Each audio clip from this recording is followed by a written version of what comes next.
tiempo que va a haber nuestra conferencia Enfócate 2025. ¿Por qué? Porque hay un predicador invitado. Pastor Satirio dos Santos va a estar con nosotros ese 1 y 2 de agosto. Entonces, para aquellos que hacemos parte del cuerpo ministrante es un deber ir. Aquí no hay una obligación, pero hay un deber. Y no es lo mismo el deber que la obligación. El deber es algo que tú tomas con honor y vas a programarte para estar. 1 y 2 de agosto, ya nos queda un mes. Así que por favor, agéndate, ese es un evento importante. Y parejas amadas que hacen parte de Puerta de Esperanza y que van a ir a nuestro retiro de retiro de jóvenes, retiro de parejas, tienes que saber que ya el 30 de este mes hemos finalizado todos los abonos para poder ir con tranquilidad allí a nuestro retiro. Y me voy a robar un minutico más para decirle una buena noticia a esos jóvenes que fueron a la conferencia de jóvenes. Tenemos retiro de jóvenes. Tanto nos lo pidieron, tanto lo clamaron, nos dijeron en los pasillos, no van a hacer retiro de jóvenes, así que desde ya te aviso que el último fin de semana de noviembre vamos a estar en retiro de jóvenes, Iglesia Puerta de Esperanza, sede La Perseverancia, así que desde ya empieza a agendarte, empieza a ahorrar, vamos a ir a una finca linda, vamos a estar en un tiempo especial. Y como lo lindo aún está por venir, le damos paso a la palabra del Señor a través de nuestro pastor Martín.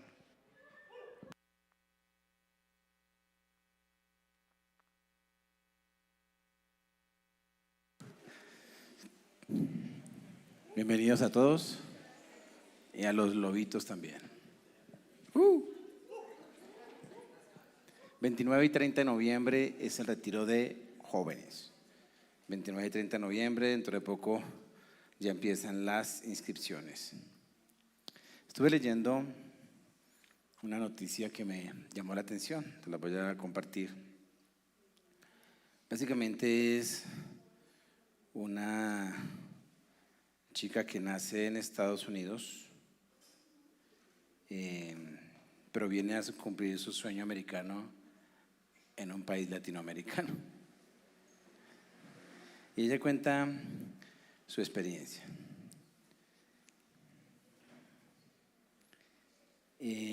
Julia nació en Estados Unidos, nació allá. Es decir, no tiene problemas de papeles, no tiene problemas de idioma. Donde pasó muchos años en busca del llamado sueño americano. Como muchas otras personas trabajadoras, intentó construir un futuro estable y confió en que el esfuerzo la llevaría a una vida mejor. Sin embargo, no fue así. Tras casarse con un ciudadano, me guardó la nacionalidad, emigró a ese país latinoamericano y su realidad cambió por completo. Ahora podemos vivir, celebró. No le digo a cuál país latino porque si no, alguno pensará, es que es ahora el sueño allá. La joven estadounidense llamada Julia se volvió viral al publicar un video en TikTok donde afirmó que el sueño americano ya no existe, ni siquiera para quienes como ella nacieron en Estados Unidos. Dice, yo viví en Estados Unidos y ese sueño está muerto. Según comentó, ella siempre cumplió con lo que el sistema exigía: empleo, responsabilidad y esfuerzo. No obstante, ni siquiera así logró progresar. Mi familia vivía en la pobreza aunque trabajábamos duro. A pesar de que hacíamos todo bien, no podíamos permitirnos vivir, lamentó. En esa misma línea, Julia describió su rutina en Estados Unidos como una rutina marcada por la frustración. Es que el costo de vida fue insostenible tanto para ella como para su familia. El alquiler, el arriendo, era asfixiante. Los comestibles eran caros y la salud un lujo, consideró. Además comentó que sus ingresos no eran suficientes para cubrir sus necesidades básicas. Algunas semanas apenas podíamos pagar para comer. En su video apuntó contra uno de los pilares culturales más difundidos por la sociedad estadounidense, el sueño americano. Dice que si trabajas lo suficiente vas a estar bien y vas a salir adelante, ¿no? Planteó, Luego con tono firme sentenció: la verdad es que el sistema está completamente roto y el sueño americano es imposible. Después de vivir en Estados Unidos sin alcanzar estabilidad, Julia se casó con un latinoamericano. Allí se fueron a vivir al país de su esposo. Según contó, logró tranquilidad económica por primera vez. Ahora que vivimos en este país, podemos realmente permitirnos vivir, expresó. La joven comparó los costos entre ambas naciones y destacó las ventajas de su nueva realidad. Podemos ir al médico cuando necesitamos, podemos comprar los alimentos que queremos y el costo del alquiler es alcanzable si trabajas. También habló sobre la calidad de la alimentación y su impacto en la salud. La comida acá es saludable, de verdad, y no está toda procesada con químicos. Eso es algo que nunca tuvimos en Estados Unidos. Su relato fue un golpe directo a las ilusiones de muchos latinos que emigran con la esperanza de alcanzar el llamado sueño americano. Julia remarcó que según su experiencia, Estados Unidos no es lo que aparenta. No crean todo el bombo publicitario, aconsejó. Desde su perspectiva, su país natal ya no ofrece una oportunidad real del progreso para las clases trabajadoras. Por el contrario, en este otro país encontró condiciones más justas y un entorno donde el esfuerzo sí permite acceder a una vida más digna. En este país podemos vivir y esa es la diferencia. En un avión me encontré con una mujer que vivió muchos años allá, colombiana, y le pregunté sobre su vida y me la resumió en una frase. Me dijo: en los Esclavos Unidos, y habla de más de 30 y pico de años trabajando allá para poder tener algo de paz acá en Santa Marta.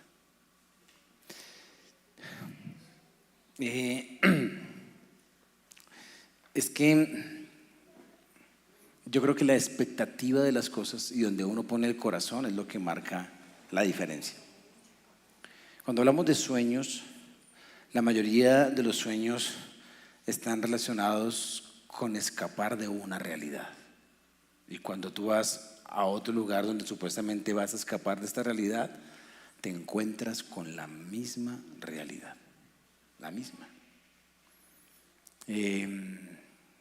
Alguien cercano a mí y a la iglesia, que es de nacionalidad americana, viene aquí a hacerse la ortodoncia, porque allá me dijo del valor, dijo: es absurdo el valor.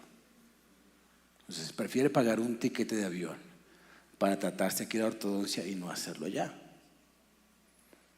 Tuvimos la oportunidad de estar en España y tú ves lo mismo.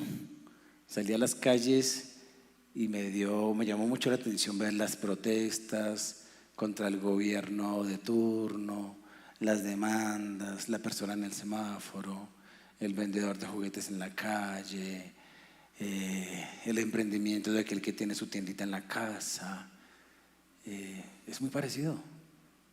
La diferencia es que si allá de pronto hago alguna labor y me dan unos euros, hago el viaje para acá y aquí uno dice: uy, pero si vives allá es lo mismo. El salario mínimo allá está como en 1.500 euros, si no estoy mal, el mes. Y si tú lo trasladas a pesos, aquí, wow. Pero allá tener 1.500 euros es como tener 1.500.000 pesos. Es eso. Tal vez hay alguna diferencia en que alguien de allá le mande a un familiar acá. Y uno podría decir allí algunas, pero tanto así que esa sea la solución a la vida, no. Porque es que muchas veces los sueños están relacionados con escapar de la realidad. Así que yo hoy te quiero proponer un sueño en el que no tienes que escapar de tu realidad. Un sueño del cual tu realidad hace parte, la que tengas hoy. Piensa por unos segundos en tu realidad física, en tu realidad económica. Piensa en tu realidad sentimental, piensa en tu realidad familiar. Eso cabe dentro de este sueño que te quiero proponer. O más bien, creyendo la Biblia me impactó. Por eso le coloqué este cortico mensaje, cortico esperemos sea. Aprovechando que Germán no vino, vamos a predicar cortico. El sueño latino ideal. Filipenses capítulo 3.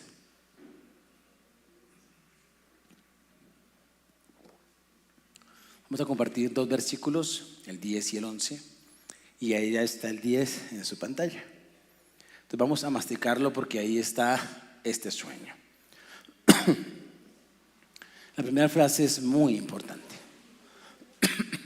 A fin de conocerle. Parecía que está hablando alguien que va a empezar a conocer a otra persona que desconoce, pero no es eso.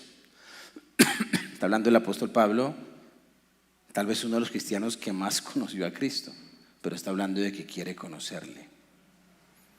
Y ya está hablando a fin es por esta causa, a fin es el propósito es este, la intención es esta. Está conectado con todo lo anterior que ya ha venido predicando Fabián. Y dentro de lo que está allí en los versículos que le anteceden, vemos cómo el apóstol, frente a algunas personas que están tratando de influenciar a la iglesia, diciendo que pueden sacar pecho de cómo ellos son salvos por cumplir la ley, él les está diciendo que no saquen sus credenciales, porque si credenciales relacionadas con la ley alguien tiene, es él. Y comienza a hacer una lista, ¿no? Soy judío, descendiente de Israel, soy un israelita de sangre pura. Y dicho sea de paso, para aquellos que les enseñan que no puede hacerse judío, aquí Filipenses 3 habla de lo que es ser un judío de verdad, del linaje de Israel, habla de que es hebreo de hebreos. Ahí no va a aparecer en la pantalla, está en el texto, pero usted lo lee en su casa. Es más, ya lo leyeron. Dice: en cuanto a la ley, fariseo, y como fariseo perseguidor de la iglesia, investido de un celo profundo por la ley, cumplidor riguroso de la ley, en cuanto a la ley irreprensible. Pero un día se encontró con alguien, y eso que no menciona allí que hablaba hebreo, que hablaba griego, que también era ciudadano griego y que podía defenderse sin ningún problema en latín en los tribunales. Su bagaje, su conocimiento, educado a los pies de Gamaliel, pero un día se encontró con alguien frente a quien todo lo que tenía se hizo basura, se hizo desecho. Desecho como aquellas cosas que después de una reunión tú coges y barres y todo esto es basura y lo botas. O desecho como algunas Biblias lo dicen, estiércol. Todo lo que tenía, todo lo que yo me ufanaba, de lo que yo era orgulloso, cuando lo conocí a él, se hizo popó, para ser más latinos, ¿cierto? Es lo que le está diciendo allí. Y es muy inspirador, porque si alguien te llega a decir a ti: me encontré con alguien por quien merece, por quien vale la pena darlo absolutamente todo. Y no es porque uno entregue una gran cosa, sino que al tenerlo a él, todo lo demás, al conocer realmente lo valioso, todas las otras cosas le reconoce uno mejor su valor. Porque cuando tú no conoces a Cristo, entonces hay muchas cosas que pueden ser supremamente valiosas para ti, el todo de tu vida.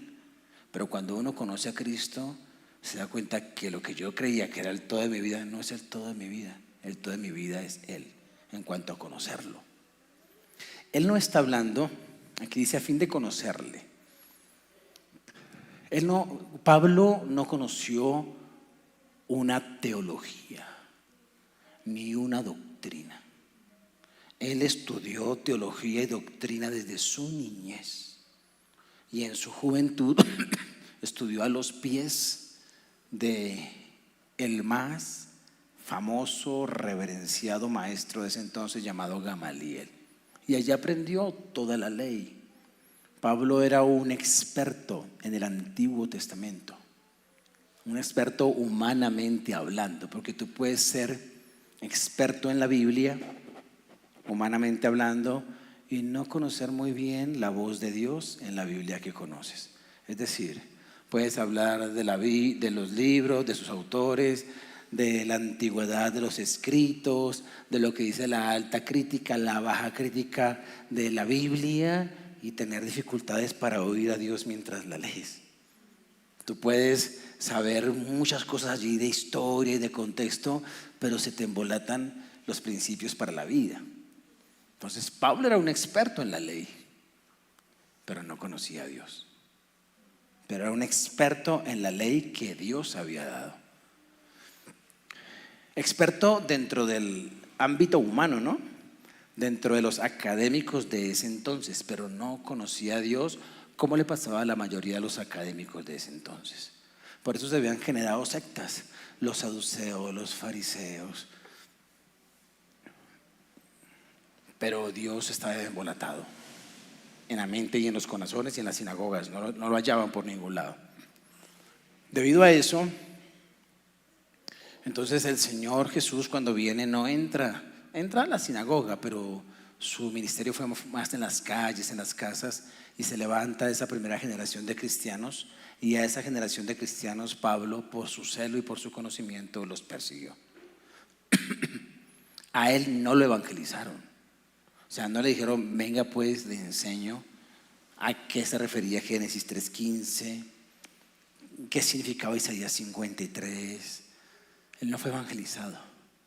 Un día se encontró con alguien. Cuando iba, dice la Biblia, ¿no?, respirando muerte y amenazas. ¿Qué manera de respirar? Se encontró con alguien, y ese impacto le llevó a hacer una pregunta muy importante: ¿quién eres? Y el Señor le dijo: mucho gusto, yo soy Jesús de Nazaret, a quien tú persigues.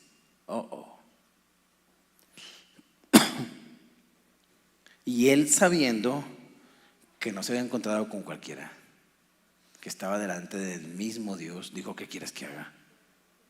Y eso es muy valioso, porque es que tiene todo su hebreo de hebreos, fariseo de fariseo, estudiado aquí.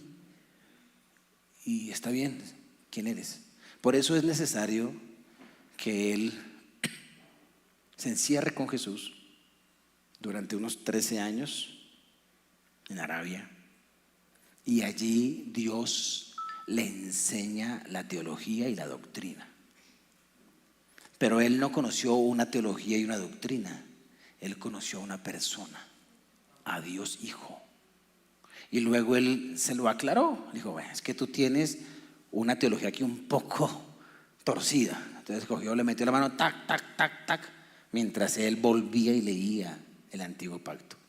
Y cuando comenzó a leer el Antiguo Testamento en la comunión con Jesús: bueno, Jesús, enséñame, yo entendía este versículo así, ¿esto qué significa? Y comienza esa iluminación, comenzó a entender quién era Cristo en las Escrituras. Y por eso Dios después lo pone a él a enseñar la doctrina y a enseñar la teología. Porque algunos, como en el caso mío, nos encontramos con alguien y después ese alguien comienza a barrer nuestro cerebro. Pero hay otros más sensibles, más sencillos, que con la palabra predicada la aceptan. En el caso mío, yo no aceptaba la palabra. Entonces el Señor tuvo que meterme un corrientazo celestial para que yo dijera: ay, bueno. Y después empecé a entenderle. Pero hay otros corazones más sensibles, más buena tierra, con menos cosa, que reciben la palabra. Por eso la palabra es tan importante. Cuando estoy diciendo que él conoció a alguien y no teología y doctrina, no estoy menospreciando la teología y la doctrina. Estoy hablando que él te lleva a la palabra, pero también la palabra te lleva a él. Y hay algunos que al entrar en la palabra llegan a él, Y hay otros que llegan primero a Él y luego van a la palabra. Igual, el punto es Él. No puedes conocer a Dios sin la palabra. Tú puedes tener un mucho gusto, soy Jesús, sin la palabra. Pero profundizar en Él necesitas la palabra. Por eso alguien puede conocer a Jesús por una sanidad. La mamita de Nubia, Candelaria, conoció a Cristo porque Cristo la sanó.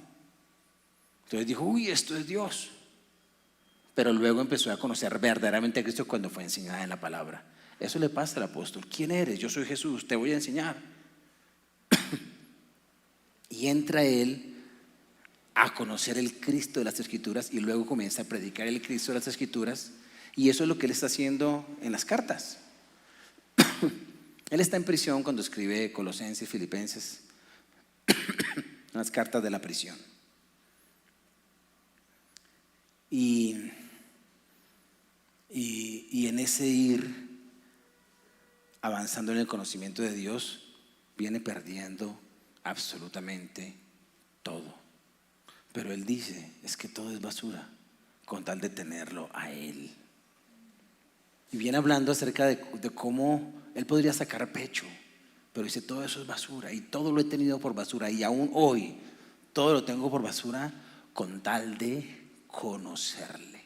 Es decir, empezó a conocerle siendo joven, porque era un joven cuando lo conoció, y en esta edad que ya está madurito, continúa conociéndole.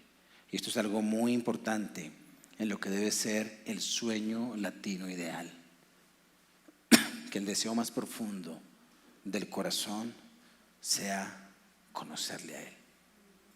Y eso lo puedes vivir en cualquier lado, conocerle a Él.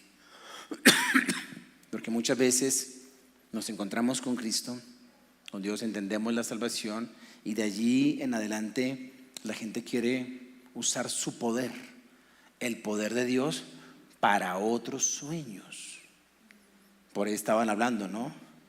De querer experimentar el poder y no al poderoso como tal. Decían por allí, la sanidad pero no al sanador. Cosa que el sueño que yo quiero proponerte y que nadie podrá arrancártelo de tu corazón es que a través de la oración y de poner en orden todas tus cosas, conocerle sea la meta de tu corazón. Conocerle cada día, conocerle aún más, desear su voz, su rostro. Dios es especialmente atraído por aquellos que son hambrientos de Dios. Moisés es uno de ellos. Mientras el pueblo pedía agua y maná, él decía, Señor, quiero conocerte, quiero verte cara a cara. En un contexto donde la teología decía que el que veía a Dios moriría. Y él decía, no me importa morir, quiero verte cara a cara, muéstrame tu gloria. Si tú no vas conmigo, yo no voy. Y por eso cuando tú ves una de las experiencias personales más lindas de Moisés, ves cómo el Señor lo coloca en una peña, solamente para revelarse a su vida, porque él tenía hambre de Dios. Entonces hizo un protocolo celestial para no destruirlo, porque la santidad y el poder de Dios son muy fuertes, cosa que puede matar al pecador. Y entonces dice, no verás mi rostro, mas verás la espalda de mi gloria. Y Moisés lo vio, y allí cuando lo ve, él grita, ¡oh Dios! O es Dios el que lo dice, bueno, alguno de los dos dice ahí, pero sale un versículo bien lindo allí. Y luego bajó con su rostro resplandeciente. Y de allí en adelante dice que él se metía al tabernáculo y Dios descendía al tabernáculo y hablaba con Moisés frente a frente, como cualquiera que habla con su amigo. Y Dios es un deseoso de intimidad, Dios es un deseoso de comunión. Y en el Antiguo Testamento tú ves muchas personas hambrientas de Dios. En el Nuevo Testamento tú vas a encontrar a un Pablo deseoso. Quiero conocerle más. Ese a fin de conocerle esta relación es la que me atrapó. Ese conocerle viene del término ginosco, que no es conocimiento así, sino es conocimiento por relación, por proceso, por experiencias. Es como el conocimiento que se da en el matrimonio. Ayer celebramos 18 años de esposos con mi amada. Y ella colocó un estado. Yo nunca pongo estados. Ella puso un estado que tiene más de 3 millones de vistas. Y parte de lo que ella decía es cómo llevamos conociéndonos cosas, viendo cosas de nosotros, que sería imposible si no estuviéramos compartiendo hace 23 años, porque llevamos 23 años de novios y 18 años de esposos y 18 años de dormir juntos. Entonces hay cosas que hoy conocemos profundamente, pero hay más por conocer, hay más. Ese ginosco apunta a una relación de conocimiento profundo de alguien, de conocimiento por experiencia personal, por experiencia íntima. Y este es el deseo más profundo que tiene el apóstol y debería ser nuestro sueño: conocerle más, cada día más. ¿Qué quieres de aquí a 10 años? Conocer más a Cristo, cada día más, profundamente, profundamente. Es un conocimiento en el cual Él se va revelando y va interactuando contigo. Es un conocimiento interminable. Por eso una marca de que no estás soñando con eso es que ya no deseas conocer más o que ya no buscas más de Él. Puedes contar tus experiencias, pero las experiencias son del pasado. Sí, de cómo Dios te conectó hace 20 años, o hace 10, o hace 5, pero ¿cuál es tu deseo hoy? Dice, a fin de conocerle. Ese es su sueño, esa es su meta diaria, esa es su meta semanal, esa es su meta para cada etapa de su vida, conocerle.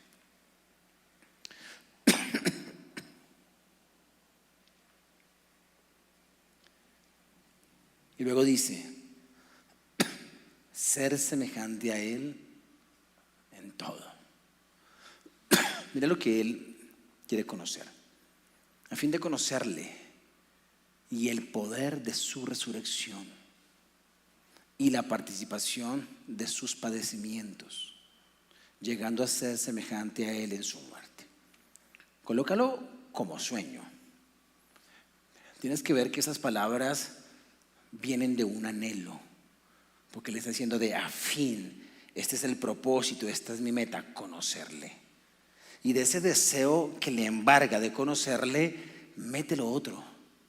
En ese conocerle está conocer el poder de su resurrección y participar. Ese sueño es participar de sus padecimientos y aumenta ahí aún más el deseo, llegar a ser semejante a Él en su muerte. Entonces tienes que pensar en un hombre que sueña, un hombre que tiene un sueño, y tienes que imaginarte la cama donde ese hombre está soñando, la habitación o el lugar donde ese hombre está soñando.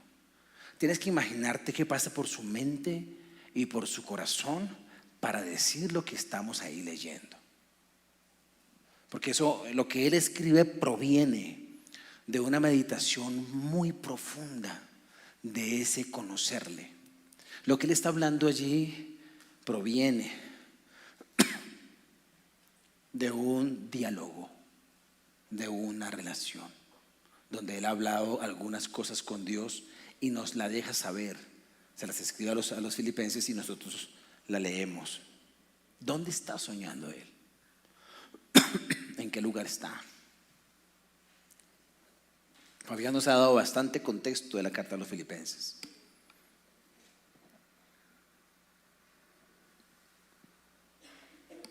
Puedes imaginarte un lugar frío, no con las mejores cobijas. En algún momento Pablo desde otra carta le decía a Timoteo que le llevara el capote. El capote era: estoy sintiendo frío. Entonces estamos hablando de un lugar que no es un hotel, que no es una cama cómoda.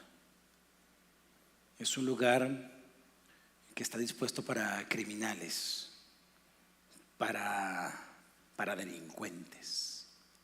Hay barrotes, hay cadenas. Ahí está, porque él está escribiendo la carta ahí.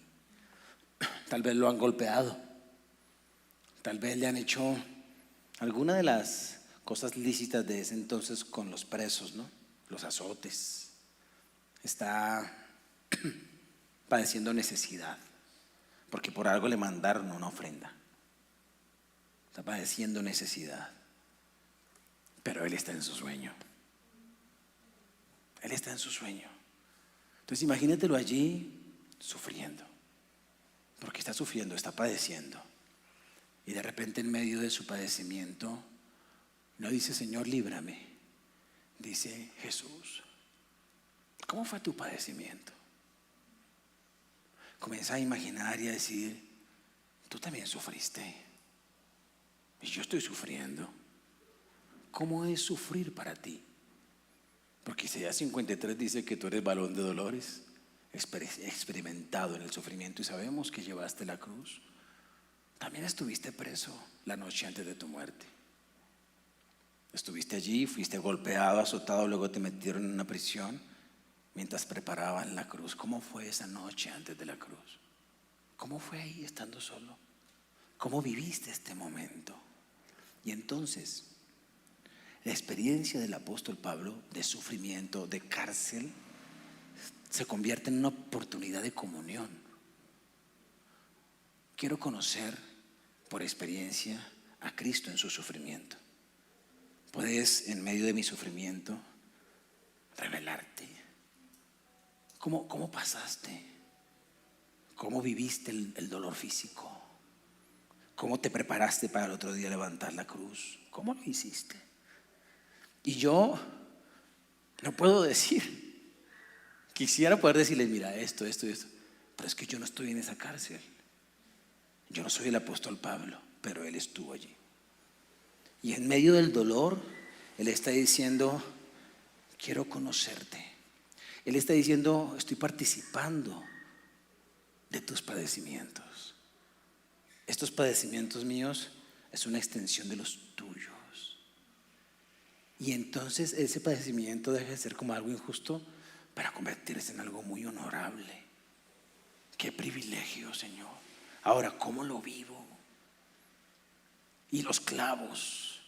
¿Y cómo fue el momento en que tu espíritu salió de tu cuerpo?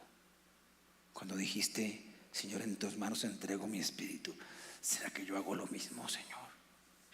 ¿Por qué? Porque el apóstol Pablo, aunque no fue esa la última prisión de su vida, pero cualquier prisión podía ser la última y podía ser sacado a muerte. Entonces estamos hablando de alguien que huele la muerte desde cerca. Alguien que ya no respiraba muerte contra los discípulos del Señor, sino alguien que por Cristo estaba todo el tiempo cercano a la muerte. Entonces es completamente natural que él dialogue con Cristo acerca de cómo se vive la muerte. ¿Cómo la viviste tú? ¿De qué manera la hiciste? Porque esa prisión, ese sufrimiento se puede convertir al momento de a fin de conocerle un poco más. Y mira cómo surge el anhelo. Después de que él recibe respuesta, él dice: una cosa yo anhelo. Además de conocerte, quiero ser como tú en tu muerte. Y comienza a anhelar. Él no es un suicida, no es un depresivo que anhela la muerte, no. Él es un amigo íntimo de Jesús, íntimo, que sabe que va a ser sacrificado, porque el día que Jesús le dijo mucho gusto, yo soy Jesús, le digo, te enseñaré cuánto te es necesario padecer por mi nombre. Una historia allí parecida como te voy a torturar. No, y más bien fue vas a conocerme a través del dolor, pero me vas a conocer. Y en medio del diálogo, de la conversación, se despierta otro profundo sueño. Quiero ser como Jesús. Estoy en la prisión, estoy con escasez, estoy sufriendo, pero quiero ser como Él. Ese quiero ser semejante a Él en su muerte es porque le es revelado cómo fue Jesús en su muerte. Y Él puede decir, quiero ser como fue Jesús. La Biblia nos dice que enmudeció, que no abrió su boca. La Biblia nos habla de cómo Él caminó firme, de cómo se cayó 3 veces y se levantó, de lo que hizo en la cruz. Pero además de eso, el apóstol tiene una experiencia maravillosa de conocer cosas nuevas y profundas que tal vez no están escritas desde su situación, llegando a ser semejante a Él en su muerte. Así que su corazón pasé por el Gólgota, una y otra vez en su mente y en su corazón. Y allí surge el deseo de derramar también su vida en sacrificio, porque Él sabe que sacrificio como el de Jesús solo hay uno. Pero surge el deseo de, tú fuiste una ofrenda agradable, así lo dice en Efesios, ofrenda agradable de olor fragante. Por eso habla en algunos versículos antes que Él es libación. Hay todo un lenguaje de sacrificio. El sacrificio es tuyo y yo quiero ser sacrificial como tú eres. Y se le revela la profundidad del sacrificio. No anhela salir del sacrificio, sino desea ser sacrificado como Jesús se sacrificó. Jesús se sacrificó como una ofrenda para darnos vida en abundancia, para conectarnos con el Padre otra vez, para la remisión de pecados. Pero el apóstol va a hacer otro tipo de ofrenda, pero al final quiere ser ofrenda, porque todo eso le es revelado. Y entonces llega el momento donde en esta imaginación permitida, en esta imaginación que no hiere el texto, que no lo tuerce, una imaginación que nos permite ir más allá, vemos que Jesús muere y es enterrado. Es enterrado. ¿Cómo fue ese viernes cuando sale tu espíritu? Y comienzan a hacerse una pregunta, ¿no? ¿Para dónde fue? Algunos dicen que fueron allá, ¿no? A los infiernos descendió y, uy, ya me encantaría. ¿No te gustaría saber cómo fue ese? Venga a ver las llaves de la vida, que venga a ver lo mío, y que la muerte tratara de agarrarlo y decir, no lo puedo tocar porque no hallo pecado en sus manos. Que estoy imaginándome, porque se vale soñar, ¿no? Que los demonios tuvieran que hacerse a un lado porque el Santo de Israel había ido a tomar la vida otra vez. ¿Y cómo fue ese día de reposo, el sábado? ¿Cómo fue? ¿Y cómo fue el domingo, no? Cuando de repente el cuerpo que estaba allí, ¡pum!, y el poder de la resurrección. Cómo vuelve la vida al cuerpo, cómo la muerte tiene que soltar el cuerpo y cómo pum, se levanta y quita el sudario. Wow. Él dice, a fin de conocerle y el poder de su resurrección. Mira hasta dónde va su corazón, hasta dónde va su sueño, su anhelo, de tal manera que su sufrimiento y su muerte lo hace no anhelar no morir, sino lo hace soñar con, yo también voy a ser resucitado. ¿Cómo será eso? Ahorita, pero luego, ¿cómo será? Y comienza a soñar con la resurrección. Entonces, esa celda se vuelve un lugar de sueños, de sueños. Yo que él dice, wow, la resurrección, el poder que lo resucitó. ¿Cómo fue eso? Y llegar a anhelar lo mismo, lo mismo.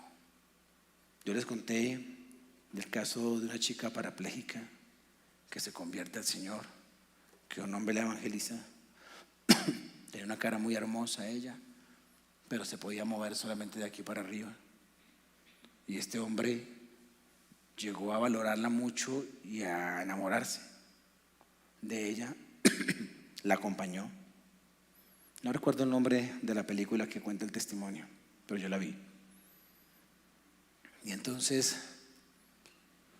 oró una y otra vez para que Dios la sanara. Ya le había prometido, le había pedido que se casaran.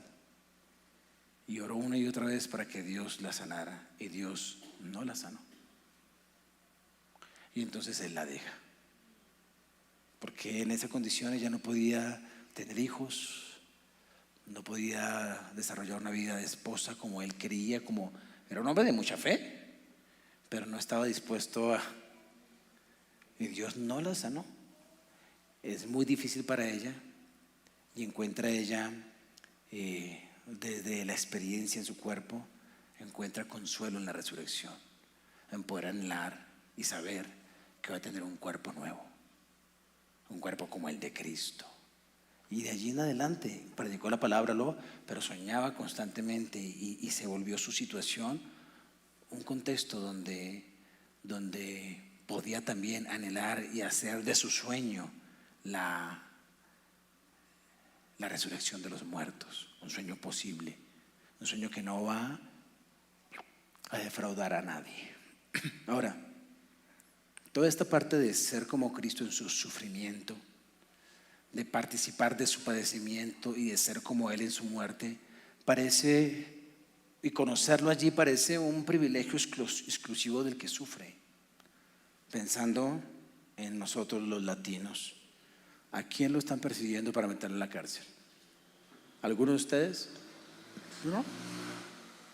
Todos llegamos hoy con Biblia en mano o Biblia en el celular y no tenemos ningún problema de que nos persigan por la fe. A mí hasta el momento no me ha llegado ninguna boleta de captura por predicar la palabra. Y tal vez en los años que me quedan por vivir no voy a tener el privilegio de estar en la cárcel por el Señor. Y tal vez ustedes no. Pero entonces, ¿cómo hacemos aplicable esto? Uno, tenemos que estar dispuestos a tener una vida de sacrificio. Porque sin importar el lugar donde estemos, somos llamados a tener actitudes de sacrificio. Pero yo creo que el contexto tuyo es una oportunidad para conocerle. O sea, el conocer íntimamente al Señor no es un privilegio solamente del que sufre. El conocer íntimamente al Señor es algo que puede alcanzar cualquiera que tiene hambre de Dios en su contexto. Tu contexto es una oportunidad para la relación, para la intimidad. Y cuando hablo de tu contexto, hablo del contexto que menos saboreas, o que tal vez saboreas pero menos te gusta. Ese contexto, porque no estás en prisión, no estás siendo golpeado, golpeada, no estás a punto de morir, pero ¿dónde estás? ¿Dónde estás? Ahí donde estás, tú puedes tener el sueño ideal latinoamericano. Ahí donde estás, puedes soñar con él desde tu contexto, y que tu contexto se convierta en una oportunidad para conocerle. Me explico. Cuando empecé mi vida cristiana, un año estuve en Ciudad Bolívar, que fue donde salí huyendo del barrio donde vivía aquí al otro lado. Yo viví un año con mi mamá. Luego nos trasladamos al Eduardo Santos. Allí estuvimos otro año. Y como ustedes bien lo saben, mi principal problema no era solamente el licor. Yo no trabajaba, no sabía trabajar. Entonces la vida económica no era fácil. A mis 21 años me llamaban el bebé de doña Graciela. Y me daba una piedra que me dijeran así. La gente no entendía que yo venía de un contexto de ruina, de pobreza mental. Entonces nos dan una cama. Y a los 2 meses Algo le pasó a la persona que nos dio la cama. Vivíamos 3 familias en un apartamento grande, cada uno con su piecita. Yo vivía con mi mamá. Y una de esas personas cercanas, porque son de la iglesia, nos dio una cama. Y a los 2 meses, sin que hubiese un invitado más, nos quitó la cama. Y me dolió. Porque me sentí humillado, pero más que humillado, me sentí impotente. Entonces yo tuve que desarmar y entregar a la habitación de al lado, con quien uno vive. Y ahí quedó el colchón en el piso. Bueno, no necesariamente en el piso, ahí había como una especie de una plataformita allí para colocar el colchón. Y ese era mi contexto. Entonces me arrodillé, como diciendo, ¿y qué hago ahora? Pues orar, porque si no salgo y le pego un puño al de al lado. Y me arrodillé. Y estando de rodillas, se me ocurrió hablar con Jesús y preguntarle cosas muy personales a Jesús, cosas que no están en la Biblia. Le dije, Señor, ¿cómo era tu cama? ¿Cómo era tu cama allá en Nazaret? Tenías 6, 7 hermanos, no eras de una familia ni adinerada. En ese entonces y 2000 años atrás, pues las casas eran menos fabricadas, ¿no? Había más humedad.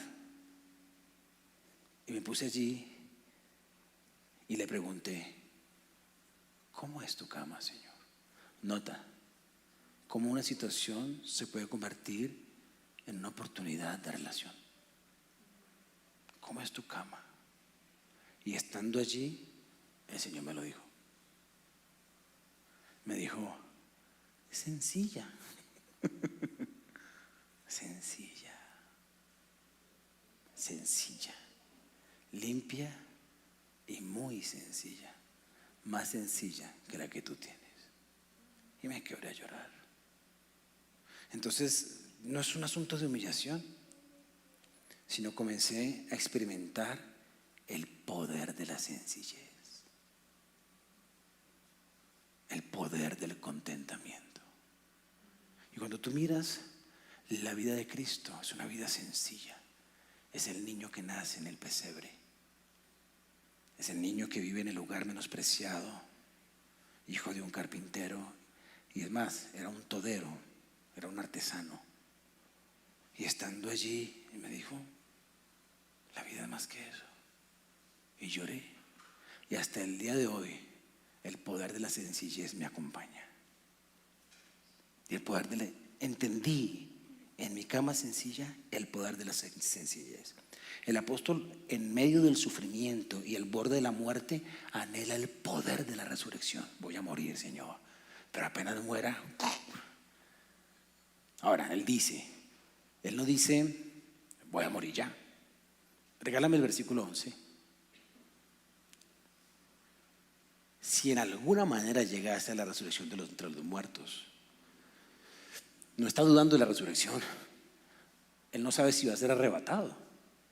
Él hasta el último minuto de su vida pudo esperar, o el soy arrebatado o el voy a resucitar, porque se da una de las dos.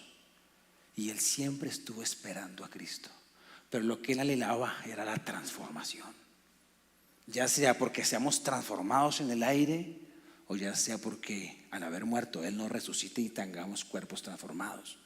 En su contexto anhela el poder de la resurrección. En mi contexto, en relación con él, experimenté el poder de la sencillez y el poder del contentamiento. Por eso empecé diciéndote, los sueños están relacionados con escapar de la realidad, con escapar del contexto. Pero el sueño latino ideal es ¿por qué no conocer más a Cristo en tu contexto? ¿Cuál es tu contexto? ¿La soltería? ¿Te ha traído aflicción la soltería? Pues Jesús no tuvo.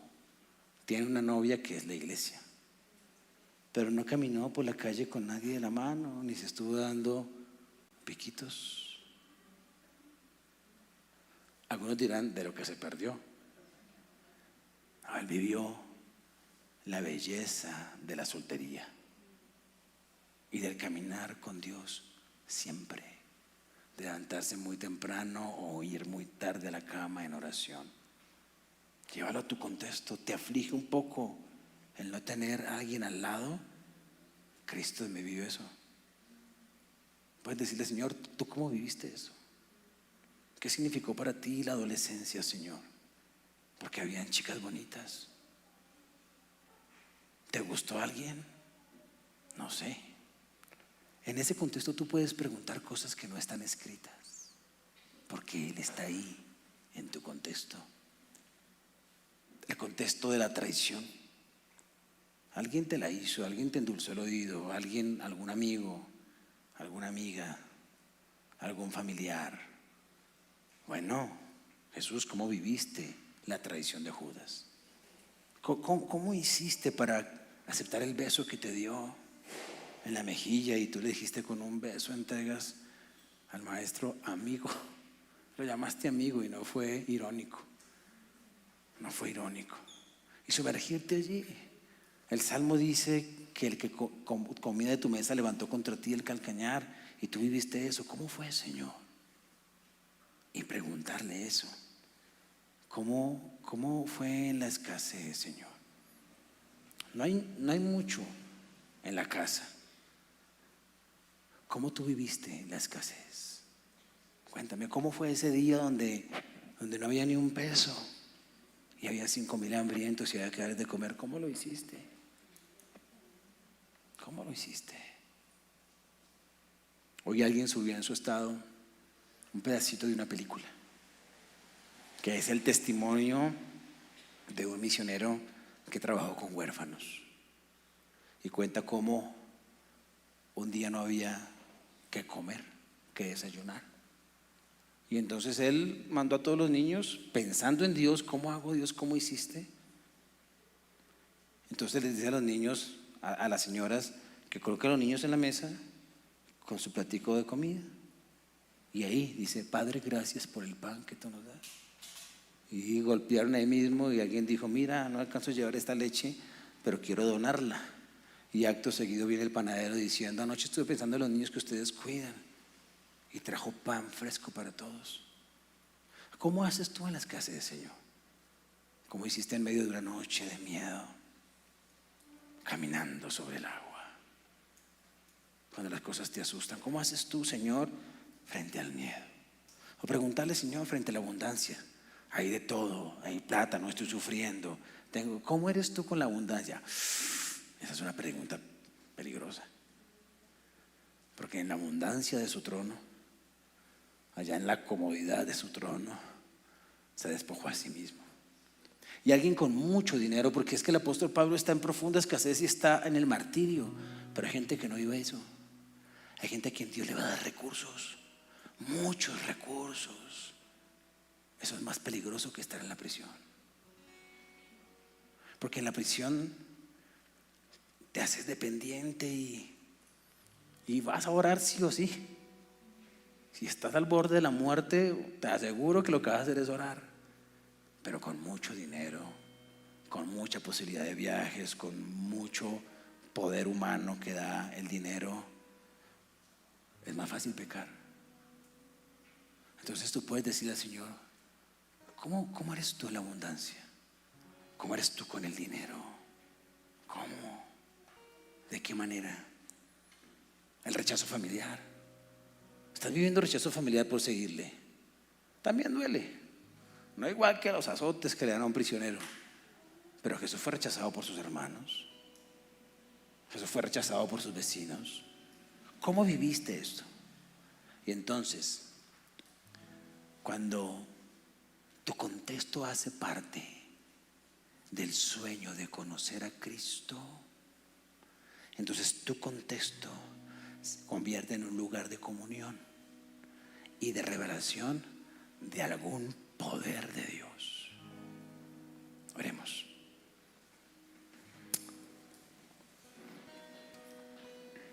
Latinoamérica, Señor, es un país diferente a Israel. Es una cultura diferente, es nuestro pedacito de occidente, Señor. Vive los gobiernos corruptos, las protestas, vive esto de lo cual queremos escaparnos. ¿Cuántos latinos tramitan visas, Señor, queriendo ir a otro continente? Latinos queriendo salir de su contexto, Señor. Y aquí hay algunos colombianos, venezolanos, pero están los brasileños, los peruanos, los ecuatorianos. Son una familia de latinos, Señor, queriendo salir de su contexto. Creo que el contexto, el sueño perfecto, el sueño latino ideal es por qué no soñar con Cristo en nuestro contexto. ¿Cómo te comportarías tú como latino, Señor? ¿Cómo te comportarías tú en medio de la situación política de nuestro país, de la situación económica de un venezolano inmigrante? Tú también estuviste en Egipto, también fuiste desplazado, también, Señor, tuviste que vender tu casa, tu padre tuvo que salir dejando todo. Es una oportunidad para conocer a Jesús. Lo que vives es una oportunidad para conocerle, para conocerle, para conocerle. Vamos a llevarlo en oración a tu contexto, a tu contexto. Tú que dices amas pero no te sientes amada. Continuamente Jesús dio amor y no recibió amor necesariamente. ¿Cómo haces, Jesús, cuando la respuesta es contraria a lo que tú das? ¿Cómo haces? Y entonces te llevarás y te lleva y estás allí en intimidad dentro de tu contexto, y entonces vas a anhelar ser como es Él en esa situación. ¿Cómo eres tú, Padre? ¿Cómo eres tú, Jesús, como adolescente? Porque Lucas me dice que estuviste sometido a tus padres. Enséñame a someterme. ¿Cómo hago para someterme cuando lo que mi papá me dice no me gusta o mi mamá me dice no me gusta? Porque también fuiste adolescente. ¿Cómo haces, Señor? ¿Tú entiendes al adolescente, Señor? ¿Entiendes mis cambios hormonales, Señor? ¿Me entiendes, Señor? ¿Tú me entiendes? ¿Tú me entiendes? ¿Tú me entiendes, Señor? Vamos, disfruta al Señor ahí en tu contexto. Háblale de lo tuyo, del contexto de tu corazón. ¿Tienes miedo al futuro? ¿Cuál es tu contexto? Señor, Señor. En Latinoamérica, en la mayoría de las regiones, no persiguen por la fe. Pablo escribe a una iglesia y dentro de un contexto donde todos los cristianos son perseguidos. Pero aquí estamos en una iglesia, Señor, donde no somos perseguidos, pero vivimos otras situaciones y queremos conocerte ahí, a fin de conocerte. Enséñanos a tener todo por basura a fin de conocerte. Enséñanos a llevar cada situación a ti a fin de conocerte. A fin de conocerte, Señor. Porque conocerte es el todo de la vida. Conocerte y experimentar tu poder para cualquier contexto, Señor. Conocerte y experimentar tu poder para cualquier contexto. Que ese sea nuestro sueño.